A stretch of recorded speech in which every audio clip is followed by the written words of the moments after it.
Bapak Ibu sadayana, ieu dalam Cianjur ngajarkeun kieu. Ieu cenah hiji prediksi, hiji ramalan nu bakal kalakonan.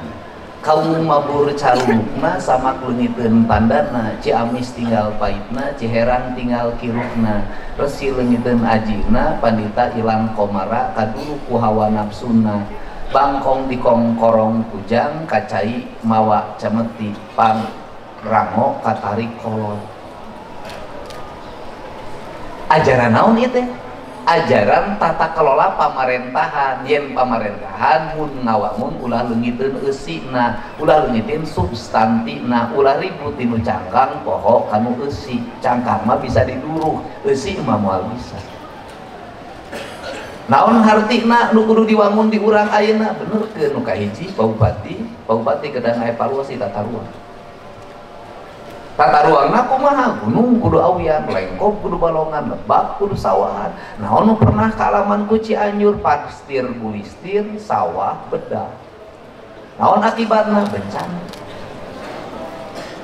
Akibatna naon? Urang Jayanti leungiteun laukna, sabab lauk leungiteun rumponna, sabab rumpun seep ditambang pasir laut. Naon deui? Masyarakat di daerah pedataran leungiteun sumber cairna. Naon sababna? Pengambilan sumber bawah tanahna loba teuing dilakukeun ku para pemodal. Naon deui balukar tadinya? Leungiteun cairna, teu pantes di Cianjur leungiteun cai. Naon deui? Samak leungiteun pandana, geus leungit pandana, apan sare tapi teu ngimpi-ngimpi acan guling gasahan. Ciamis tinggal paitna kumaha? Nginum cai make gula jadi penyakit diabetes. Ciherang tinggal kiruhna kumaha? Kiruh pan cai teh sagelas ge 5.000 perak. Sumber daya urang pan dijual ku urang, cai ti urang dibotolan ku batur dibeli ku urang. Pan urang teh penganut paham bumi, air dan kekayaan alam yang terkandung di dalamnya dikuasai oleh negara, digunakan sebesar-besarnya untuk kemakmuran rakyat. Moal waka bisa makmur rakyat, cai ge meuli imah ngontrak.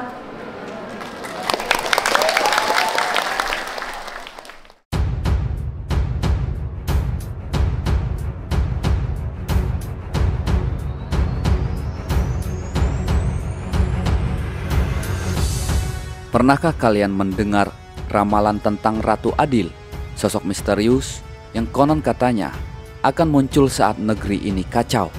Dialah yang diyakini bisa memulihkan tatanan, memimpin dengan keadilan, dan mengubah nasib Nusantara. Ramalan tentang Ratu Adil bukanlah dongeng belaka. Ia hidup ratusan tahun dalam hati rakyat, diceritakan dari satu generasi ke generasi berikutnya.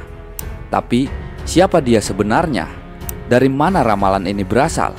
Dan apa hubungannya dengan sosok misterius bernama KDM yang akhir-akhir ini namanya mulai dibicarakan banyak orang? Cerita ini bukan hanya soal mitos atau legenda. Ini tentang harapan, tentang sejarah yang terlupakan, dan tentang sebuah janji yang katanya akan ditepati di saat bangsa ini berada di titik paling kelam. Dalam video ini, kita tidak hanya membongkar kisah Ratu Adil, tapi juga menyelami makna terdalam dari tokoh Semar, sang penjaga negeri, dan melihat bagaimana keduanya saling terkait. Dan yang paling mengejutkan, KDM itu bukan kebetulan. So jangan skip video ini, tonton sampai akhir, karena kisah ini akan membawa kalian ke lorong-lorong sejarah, mitologi, dan pertanyaan besar yang selama ini mungkin kalian abaikan. Sahabat Keramat Wali, di balik wajah bulat dan tubuh tambunnya, Semar menyimpan misteri yang lebih dalam dari sekedar tokoh lucu dalam wayang. Ia memang dikenal sebagai punakawan, pelayan para kesatria seperti Arjuna dan Pandawa. Tapi siapa sangka Semar bukan tokoh biasa. Dalam dunia spiritual Jawa, Semar diyakini sebagai roh suci, penjelemaan dari Sang Hyang Ismaya, saudara dari Batara Guru, raja para dewa. Ia adalah lambang dari kebijaksanaan sejati yang menyamar sebagai rakyat jelata untuk menjaga tatanan semesta. Nah, dalam beberapa ramalan kuno, termasuk yang tertulis di Serat Kalandita karya Ranggawarista dan Ramalan Jayabaya, disebutkan bahwa di masa penuh kekacauan dan hilangnya keadilan, akan datang seseorang yang membawa terang. Adapun ramalan Jayabaya menulis, yen wus ana zaman edan, wong agal dadi ratu, wong jujur disingkirake. Artinya, jika telah datang zaman edan, orang gila jadi raja, orang jujur disingkirkan. Dan di akhir zaman edan itu akan muncul sosok penyelamat, ratu adil, pemimpin yang adil, tidak serakah dan dicintai rakyat jelata. Nah, disinilah benang merahnya mulai terlihat. Banyak spiritualis dan tokoh kebatinan Jawa percaya bahwa Semar adalah penjaga jalan ratu adil. Ia tidak memimpin, tapi membimbing, tidak berkuasa, tapi menjaga. Dalam tafsir spiritual, Semar dipercaya akan muncul kembali bukan dalam bentuk fisik, tapi melalui petunjuk, mimpi, dan bisikan gaib untuk membangunkan sang ratu adil yang tersembunyi entah di mana. Dan menariknya, beberapa pihak mulai bertanya, apakah KDM yang belakangan ini ramai dibicarakan adalah penerus garis itu? Mungkinkah ini bukan sekedar legenda? Sahabat Keramat Wali, bayangkan kalian hidup di abad ke-15 saat kejayaan Majapahit mulai runtuh. Ketika tanah Nusantara yang dulunya bersinar dengan kekuasaan dan budaya tinggi mulai porak-poranda oleh perebutan tahta, perang saudara, dan wabah. Nah, adapun rakyat kecil, petani, nelayan, pedagang di pasar tak lagi punya harapan. Mereka menyaksikan istana saling menghancurkan, sementara perut mereka tetap lapar. Lalu datang gelombang baru. Islam mulai masuk ke tanah Jawa. Semua perubahan besar sedang terjadi. Tapi perubahan ini tak serta-merta membawa ketenangan. Justru kekacauan semakin terasa. Kerajaan Hindu-Buddha melemah dan tatanan lama tak lagi dihormati. Di tengah kekacauan itu, rakyat mulai berharap bahwa akan datang seseorang pemimpin adil, bijaksana, yang tak haus kekuasaan, yang bisa menyatukan kembali negeri ini. Harapan ini tumbuh dari kisah-kisah turun-temurun, dari ramalan-ramalan kuno. Salah satu ramalan paling terkenal datang dari Prabu Jayabaya, Raja Kediri di abad ke-12. Ia dikenal bukan hanya sebagai raja, tapi juga penyaksi masa depan. Dalam ramalan Jayabaya tertulis, besuk yen wis ana zaman edan, wong bener disingkirke, wong salah disanjung. Artinya, nanti di zaman edan tiba, orang benar akan disingkirkan, orang salah justru dipuja. Dan di tengah zaman edan itu, katanya akan lahir sang penyelamat, Ratu Adil. Lalu di abad ke-19 muncul lagi ramalan serupa. Kali ini datang dari Ranggawarista, pujangga keraton Surakarta. Ia menulis tentang masa depan Nusantara dalam serat Kalandita dan serat Sabdo Palon. Katanya, zaman Kalandita, zaman kacau, penuh ketidakpastian. Rakyat tak percaya pemerintah, hukum hanya tajam ke bawah. Lagi-lagi muncul nama Ratu Adil. Sosok yang akan datang bukan dari istana megah, tapi dari tempat yang tak diduga, membawa keadilan dan kemakmuran. Tapi tak hanya tokoh sejarah yang bicara soal Ratu Adil. Sosok seperti Semar yang kita bahas tadi juga dianggap sebagai penyimpan kunci akan datangnya sang pembebas. Semar tak pernah memimpin kerajaan, tapi dialah yang membisikkan arah. Ia muncul di pementasan wayang, di mimpi para empu, dan di doa-doa rakyat kecil. Bisa kalian bayangkan, di masa-masa kelam itu, rakyat kecil menggenggam satu-satunya hal yang masih terasa, yaitu harapan. Harapan akan datangnya pemimpin sejati, bukan yang duduk di singgasana, tapi yang duduk bersama mereka. Bukan yang bicara kuasa, tapi yang mendengar jeritan mereka. Dan ramalan itu terus hidup, menyelinap ke dalam syair, tembang, dan legenda. Sampai hari ini, orang masih bertanya, siapakah Ratu Adil itu? Dan mungkinkah dia sudah ada di antara kita? Sahabat Keramat Wali, kalau kalian pernah nonton wayang, kalian pasti tahu siapa itu Semar. Tubuhnya bulat, wajahnya seperti orang desa, lucu, dan kadang suka buang angin sembarangan. Tapi jangan salah, justru di balik kesederhanaan itulah tersembunyi kekuatan yang sangat besar. Semar bukan tokoh biasa, ia adalah penjelmaan dewa, yaitu Sang Hyang Ismaya, kakek dari Batara Guru, raja para dewa. Tapi karena merasa tak layak memimpin surga, ia turun ke bumi dan memilih menjadi pelayan. Bayangkan, seorang dewa rela menyamar jadi rakyat kecil demi menjaga tatanan dunia. Inilah filosofi Jawa yang dalam banget. Pemimpin sejati bukan yang duduk di atas, tapi yang merunduk ke bawah. Lihat saja tubuh Semar, gendut tapi kuat. Bibirnya tersenyum, tapi matanya menangis. Artinya, meskipun ia penuh kasih, ia juga merasakan derita umat manusia. Menurut kisah para empu dan dalang tua, Semar selalu muncul ketika dunia sedang kacau, saat penguasa lupa pada rakyat, saat keadilan hilang, saat rakyat tak lagi punya suara. Disitulah Semar hadir. Tapi ia tidak datang sebagai penyelamat, ia datang sebagai petunjuk jalan. Ia tak memimpin perang, tapi membisikkan strategi kepada kesatria sejati.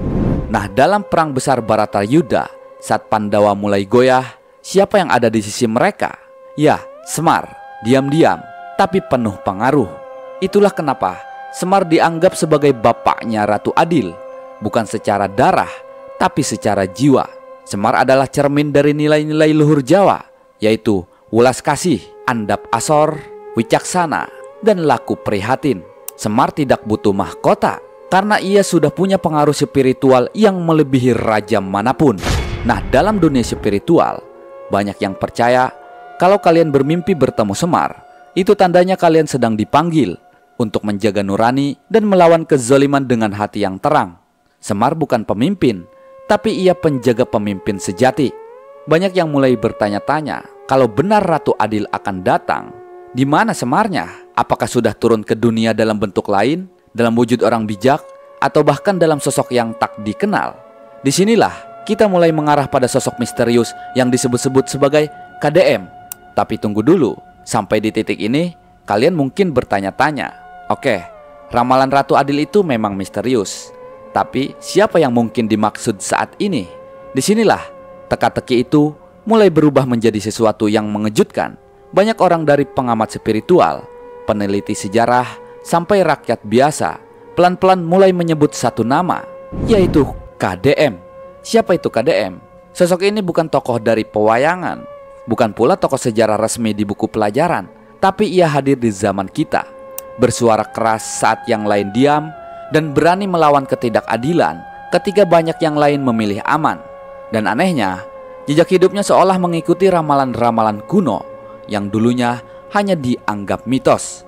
Dalam serat Jayabaya, Ratu Adil digambarkan sebagai seseorang yang lahir dari rakyat, berjiwa kesatria, dan akan memimpin saat negeri ini berada di ambang kehancuran. Nah, ini yang bikin banyak orang merinding. KDM bukan dari golongan elit, ia lahir dari rakyat biasa. Tapi entah kenapa, dari cara bicaranya, gerakannya, bahkan tatapan matanya, ada karisma alami, seperti jiwa lama yang bangkit kembali.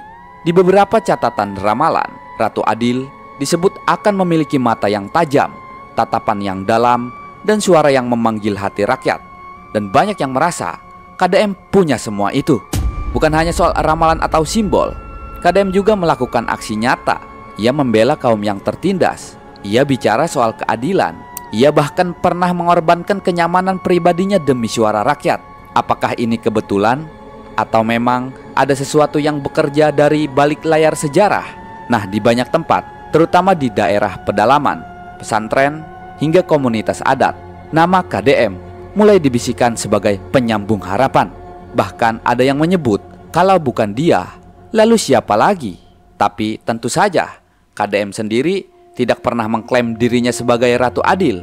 Ia hanya berjalan, berbuat, dan membiarkan rakyat menilai sendiri. Misteri masih belum usai, tapi yang jelas ada getaran yang terasa. Semakin dalam kita menggali ramalan kuno, semakin terasa bahwa jejak masa lalu seolah bersambung ke masa kini. Apakah KDM benar-benar sosok yang diramalkan Semar dan Jayabaya? Ataukah ia hanya kebetulan belaka? Nah, sebelum kalian menarik kesimpulan, kita perlu lihat satu sisi lagi yang tak kalah menarik. Apa sebenarnya makna dari ramalan Ratu Adil untuk kita hari ini? Dan apakah kita sendiri juga punya peran dalam mewujudkannya? Sahabat Keramat Wali, semakin jauh kita menelusuri ramalan tentang Ratu Adil, semakin kita sadar bahwa ini bukan sekedar soal siapa orangnya, tapi lebih dalam dari itu.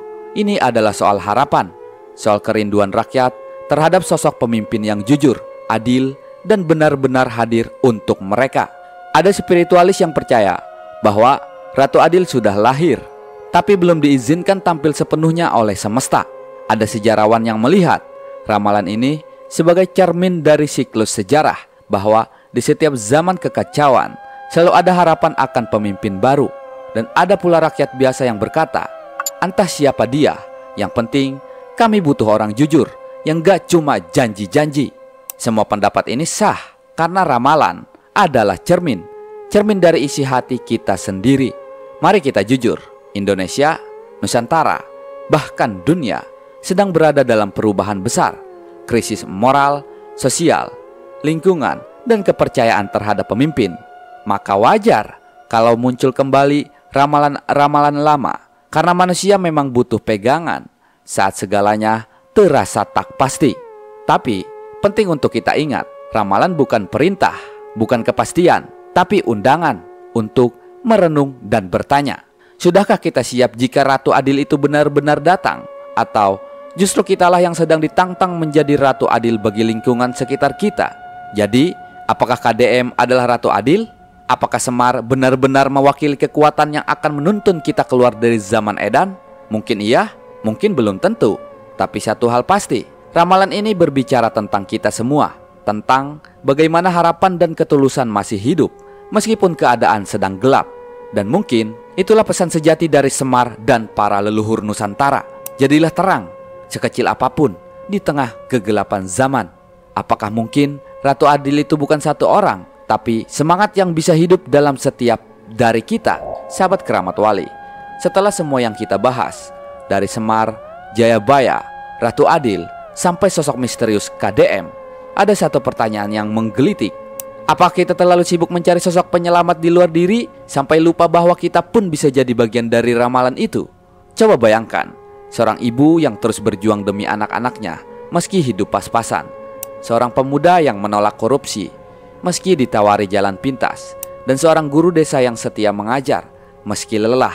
Mungkin mereka itulah Ratu Adil yang tak tercatat dalam sejarah, tapi nyata dalam kehidupan. Kita semua punya peran. Ratu Adil bukan harus berjubah putih dan datang dari langit. Bisa jadi dia adalah tetangga kita yang tiap hari membersihkan masjid, kakek tua yang menanam pohon tanpa pamrih, atau kita sendiri saat memilih untuk jujur, sabar, dan peduli. Ramalan hanya bisa hidup kalau ada yang mau mewujudkannya. Mari kita renungkan bersama. Jangan tunggu zaman berubah, jangan tunggu tokoh besar muncul, karena kadang dunia ini cuma butuh satu orang baik yang gak menyerah. Satu orang saja bisa jadi awal kebangkitan. Dan siapa tahu kitalah bagian dari Ratu Adil itu.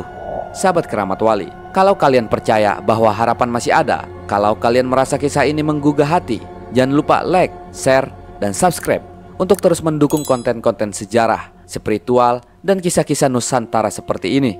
Dan tuliskan di kolom komentar, menurut kalian siapa sebenarnya Ratu Adil itu? Anu kahiji kuring meninggalkeun kareng-rengan pejabat provinsi, pejabat kabupaten, hampura lamun kuring yang sara. Nyang sarakeun ka saha, nyang sarakeun ka pejabat. Kunaon pejabat jadi sangsara? Dasar lagi ukur ngurus angka, ngurus pencairan, ngurus pertanggungjawaban. Salila ieu negara lain ngurus rakyat, tapi ngurus duit jeung anggaran.